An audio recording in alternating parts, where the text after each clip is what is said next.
Hello, good afternoon po sa lahat. Ayan.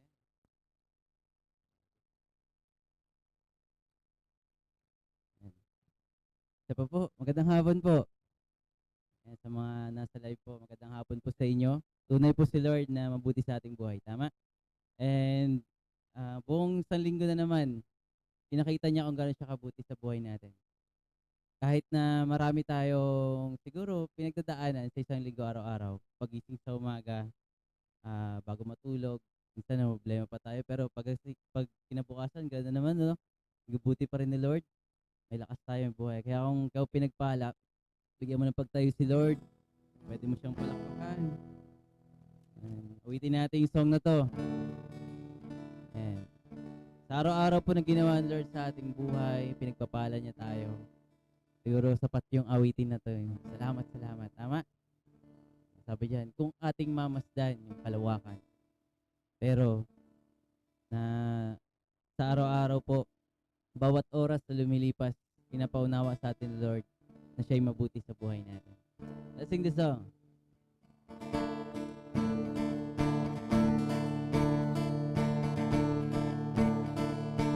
Basa natin, ha? Sing. Masdan, kalawakan, di ko maunawaan ang dahilan kung bakit ako'y hindi mo tinalagaan. Di ko kayang isipin, hindi ko kayang sukatin pag-ibig. Ang pag-ibig mo, Jesus, yung binigay sa akin. Salamat, salamat. Salamat, salamat, oh Jesus, sa pag-ibig mo. Walang ibang nagmahal sa akin na katulad mo. Salamat, salamat, oh Jesus, sa pag-ibig mo. Ako'y magsasaya sa piling mo. Second verse. At kung may pagsubok man o kagipitan, ako'y may lalapitan. Jesus ang aking sandigan, hindi mo ko pababayan. Di ko kayang isipin, hindi ko kayang sukatin. At ang pag-ibig mo, Jesus, na iyong binigay sa akin. Salamat, salamat, oh Jesus, sa pag-ibig mo. Walang ibang nagmahal sa akin tulad mo. Salamat, salamat, oh Jesus, sa pag-ibig mo. Ako'y magsasaya, ako'y magsasaya, ako'y magsasaya. Pakita mo sa katabi mo, masaya ka. Ako'y magsayan sa piling mo. Amen. Palakpakan po natin si Lord. Tama, no? Puro kasayahan ng gusto ng Panginoon sa buhay natin. Ayan. Lahat ng pupuri ay para kay Lord lamang.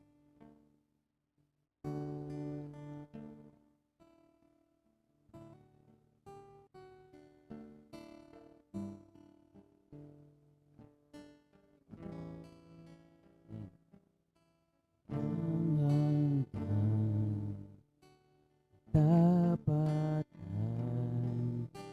sa buhay ko'y tanging ikaw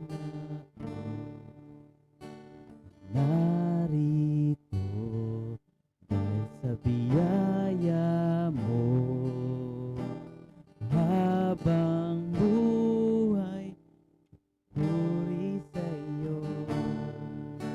Purihin ka sa awit, itataas ang aking tinig, itatanghal sa buhay ko, tanging ikaw, O Diyos. Higit pa sa kalangitan, ang iyong kalwalhatian, kadakilaan mo di mapapantayan. Awitin natin, walang hanggan. Walang hanggan, katapatan sa buhay ko'y lagi mong laan. Narito sa biyaya mo habang buhay magpupuri sa iyo.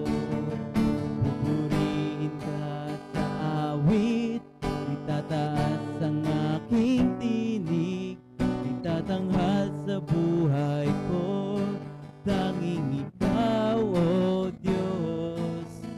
Higit pa sa kalangitan, ang iyong kalwalhatian, kadakilaan mo'y di mapapantayan. Jesus sa'yo ang kapurihan, kalwalhatian ngayon at magpakailanman. Jesus sa'yo ang karangalan, kapangyarihan ngayon at magpakailanman. Purihin ka sa awit, itataas ang aking tinig, itatanghal sa buhay ko, tanging ikaw, O Diyos. Higit pa sa kalangitan, ang iyong kalwalhatian, dakilan mo di mapapantayan. Yes, Lord. Salamat po sa iyong kadakilaan, Panginoon. Sa pagmamahal naming naramdaman, Lord, na pinagkaloob mo. Bagamat, Lord, minsan kami po, Panginoon, ay hindi tapat, nagkakamali, Panginoon, sa harap mo, disobey sa nais mo, Panginoon, sa aming buhay. But Lord, you still, dyan ka, tuloy pong kaming pinupush, gawin namin yung kalooban mo, Panginoon. Mula sa iyong salita, Lord, salamat, Panginoon, sa mga encouragement. Even kahit kami down na sa aming buhay, Panginoon. At feel namin, Panginoon, na kami ay gustong bumitaw, but salamat, Panginoon, sa paghawak sa buhay po namin. Salamat, Panginoon, sa patuloy mong pagbibigay ng pag-asa sa aming buhay, Lord. Salamat, Panginoon. Nandito kami upang karoon ng fellowship, Panginoon, sa iyo. Usap sa iyo, Panginoon. May lapit, Lord, yung aming mga panalangin. Salamat sa mga pagpapala mula sa isang linggo, Lord, na yung ginawa, tuloy mong pinakita kung gaano kakatapat. Salamat, Lord, sa kalakasan sa buhay, Panginoon. Sa oras na ito, Lord, muli kami nagpapasalamat sa iyo. Salamat sa mga awitin. Thank you, Lord, sa time, oras na meron po kami. Malaya namin ginagawa ito, Panginoon. Para sa iyo, looban ng Panginoon. Salamat po. Sa panalangin, in Jesus' name,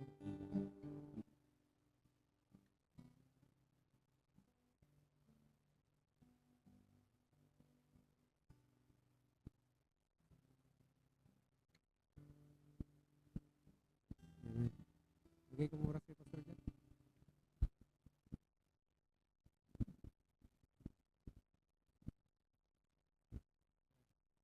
Magandang gabi sa ating lahat. Purihin ang Diyos sa kalagitnaan ng bawat isa po sa atin. So tunay po ng Diyos ay mabuti, no?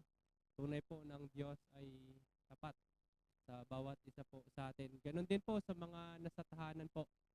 Magandang gabi po sa inyo po. At purihin po yung Panginoon sa buhay ng bawat isa po sa atin.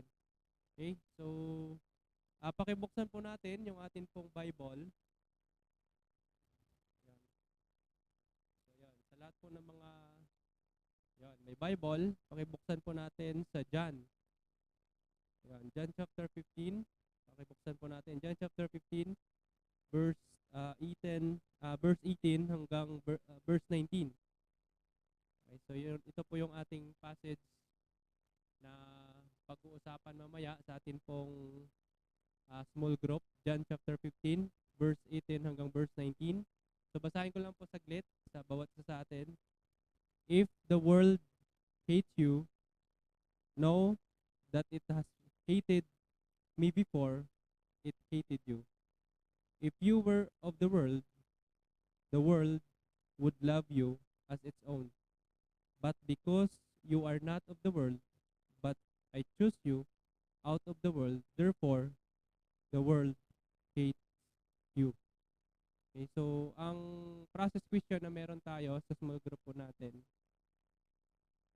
hindi naman tayo tulad po nila no, sa Bible or something sa mga apostles na talagang noon grabe talaga yung persecution sa bawat isa po sa kanila. So sa bawat isa sa atin hindi man natin hinihingi no or something hinihiling, no? So what if kaya dumating yung panahon na yung bawat po mananampalataya harangan na or something no? 'Di ba sabi nga dito tayo sa mundo, hindi posible po 'yon, tama? Hindi imposible na harangan ang salita ng Panginoon or something hadlangan. No, yung gawain ng Panginoon. Hadlangan ang gawain ng Panginoon. No? So sa bawat sa atin. Kung mangyari man po 'yon, no? Kung mangyari man po 'yon bilang isang mananampalataya, ano ang pwede mo pong maging response? What if kaya dumating na yung panahon na 'yon? Naharangan ang salita ng Panginoon or something pag-initan yung bawat mananampalataya sa bawat isa po sa atin. Ano kaya yung pwede mong maging response? So, pwede po nating i-share yon sa small group po natin. Siguro tulad ng ating ginagawa,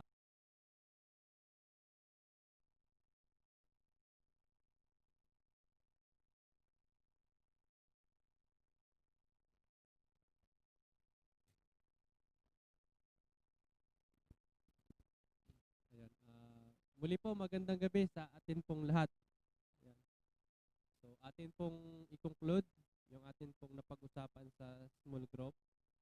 Basahin ko po ulit ang atin pong verse na napag-usapan. If the world hates you, know that it has hated me before I hated you. If you were of the world would love you as its own. But because you are not of the world, but I choose you out of the world, therefore the world hates you.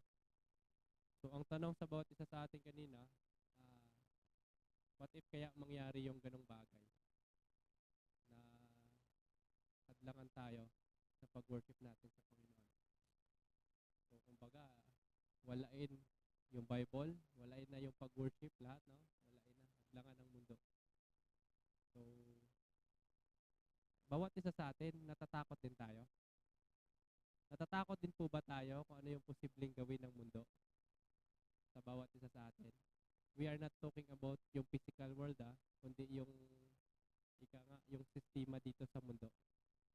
Kasi tandaan natin, knowing na sinabi dito ni Jesus na talagang hindi naman kinuha niya tayo, no?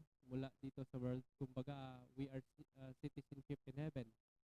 No? So, alam naman natin na hindi tayo exempted sa pwedeng mangyari dito po sa mundo. So, possible, iba sa atin siguro, mayroong takot no? Natatakot tayo. Pero alam niyo po, yung pinaka-context kung atin pong i-realize, yung pinaka-context, bakit sinabi to ni Jesus sa mga disciples niya. So, back po doon sa conversation nila in chapter 14. Doon mismo si Peter, doon sa chapter 30, nag-ask kay Jesus, "But Lord, saan ka pupunta? Ba't ka alis?" Parang gano'n ang tanong, ba't ka alis? Saan ka pupunta? Ano yung pakiramdam na meron po yung mga disciples that time? Ano yung kanilang, mga possible binibisyon na rin, no? Nakikita dahil si Jesus na sa kanila, nagkwento. na hindi nila makasama si Jesus, no? So sa part nila, ang puso na meron sila, possible trouble, namumroblema sila. So wala kaming hari, wala kaming anong pwede namin or ano yung pwedeng mangyari sa bawat isa po sa amin. Alam niyo po, pag-usapan natin hindi yung gagawin ng mundo sa bawat isa sa atin, kundi ano yung pwedeng gawin ng Diyos sa bawat isa po sa atin. Kasi ito po yung pinaka-comforting promise ng Panginoon sa bawat isa po sa atin din ng mga mananampalataya. So this is the reminders of Jesus sa buhay po ng bawat isa po sa kanila. Remember, sabi ni Jesus sa chapter 14, let not your heart be troubled. So bakit yung sinabi ni Jesus? Na huwag kayong mabalisa, huwag kayong mag-alala, no? Kung ano man ang or something dito man kayo sa mundo or something wala man ako, bakit hindi natin kailangan mag-alala or something hindi natin kailangan matakot, no? Hindi natin kailangan mag-worry kung mangyari man yung mga bagay po na to. Ito yung yung isa din sa mga promises ng Panginoon sa bawat isa po sa atin. Sabi niya sa verse 20, yan, 26. No, ito yung ginawa ng Panginoon. Sabi niya, 26, but when the Helper comes, who I will send to you from the Father, the Spirit of truth, who proceeds from the Father, he will bear witness about me. So, ano ibig sabihin nun? Naalala nyo yung sinner dito sa atin, yung adoption, naalala nyo yon? Yung adoption, ano pa? Mula doon sa justification, yung adoption, union with Christ, naalala nyo yon? Grabe ka-comfort, tama, sa buhay natin bilang isang mananampalataya. Doon sa union with Christ, marirealize natin na kailanman hindi tayo iiwan ng Panginoon. Yun ang napakaganda na gawin ng Panginoon sa bawat isa po sa atin. Kasi tayo, bilang isang mananampalataya, hindi tayo exempted sa pwedeng gawin ng mundo. But the good things na pwedeng gawin ng Panginoon sa atin, ito. Anong ginawa niya? Ito, may helper pala tayo. The Holy Spirit. So ano yung pwedeng, kumbaga ano yung ministry ng banal na Espiritu? Ito, sa verse 13. Ayan, anong sinabi dito? Sabi niya, the Spirit of truth comes, He will guide you into all the truth. So ibig sabihin, i-guide niya tayo. Papaunawa rin possible ng banal na Espiritu sa bawat isa po sa atin. And then, sa verse 20, pansinin niyo po, sabi po dito ni Jesus, truly, truly, I say to you, you will weep and lament, but the world will rejoice. You will be sorrowful, but your sorrow will turn into joy. Ayan. Titiis tayo possible saglit, pero pag wala na tayo dito sa mundo, anong kapalit nun? Possible joy. The reason na kung maunawaan natin yung pagsabi nito ni Jesus sa mga disciples, very comforting. Kasi hindi yun possible kumbaga hindi talaga exempted yung mga disciples talaga. And then after na nawala si Jesus, kung ano yung pwedeng gawin sa kanila. No? So, yun din ang isa sa dapat nating tandaan. Anong sabi nga dito ni Jesus? Bago kayo sakta o bago kayo anhin ng mundo, ako muna. No? Siya muna yung naka-experience. Kung ibig sabihin, kailanman pala, hindi tayo talaga iwan ng Panginoon. No? Hindi niya tayo kailanman iwan. So, ganun yung Panginoon sa bawat isa po sa atin. And then, pansinin niyo po sa verse 33. Sabi sa verse 33, I have said these things to you, sabi po ni Jesus, that in me you may have peace. In the world, you will have tribulation. But take heart, I have overcome the world. Ano yung paalala sa atin? Sabi niya, but take heart, I will overcome the world. Ayun. So, ibig sabihin, nalagpasan ni Jesus, possible sa bawat isa sa atin, no? So, malalagpasan din natin yon. So, in short, sa buhay ng bawat isa sa atin, ang presence ng Panginoon ay nandun sa bawat isa sa atin. Kung mangyari man yung mga bagay na binibisyo natin, kung ano man yung gawin ng mundo sa bawat isa sa atin, or possible, ilagay natin sa literal na bagay, nakaka-experience ka ngayon, no, ng something na trouble or something kung ano man yung problema. So sabi dito ni Jesus, so take heart. I will overcome the world. Tama? Mayroon tayong Panginoon. Yun ang isa sa pinaalala ni Jesus sa bawat isa po sa kanila. No? Let not your heart be troubled. Bakit? Kasi mayroon kang Jesus. Naalala nyo yung union with Christ? We are in Christ. Christ is with us. Christ is in us. We are in Christ. We are with Christ. No? Christ is with us. No? So alalahanin natin yon na kailanman hindi tayo pabayaan ng Panginoon. So normally sa mundo na to makaka-experience talaga tayo ng hindi magagandang bagay. Pero pag nandun na tayo sa presence po ng Panginoon, that's a true comforting. Kumbaga talagang comfort ka po doon. So doon na yun sa presence po ng Panginoon. Kaya yung bawat isa po sa atin habang nandito po tayo, sabi nga dito yung palaging reminders, palagi kong nababasa, dapat your joy may be complete.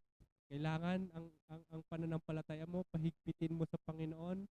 Kung baga, yan, di ba yung reminders natin palagi, press on, i-push mo pa, para yung joy mo is maging complete. Yung bang hindi ka mawala sa Panginoon habang nandito ka sa sanlibutan ko na to. Kanina sa small group namin, napag-usapan namin, kung ngayon pa lang,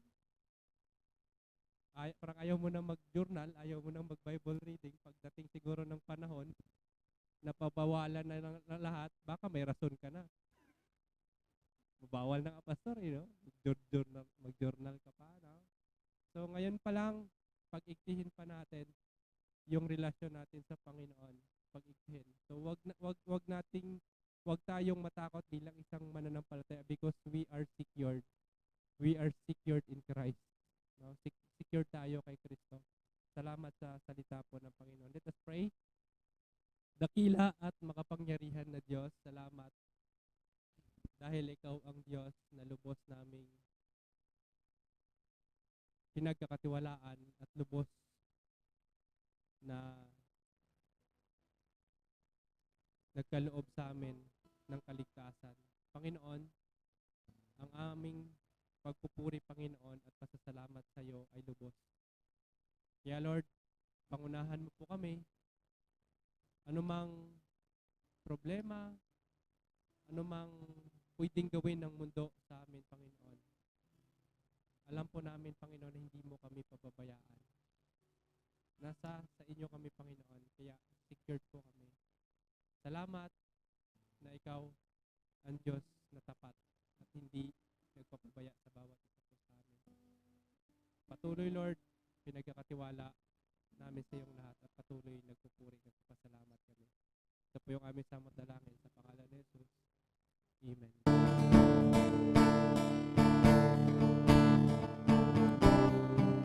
Sing.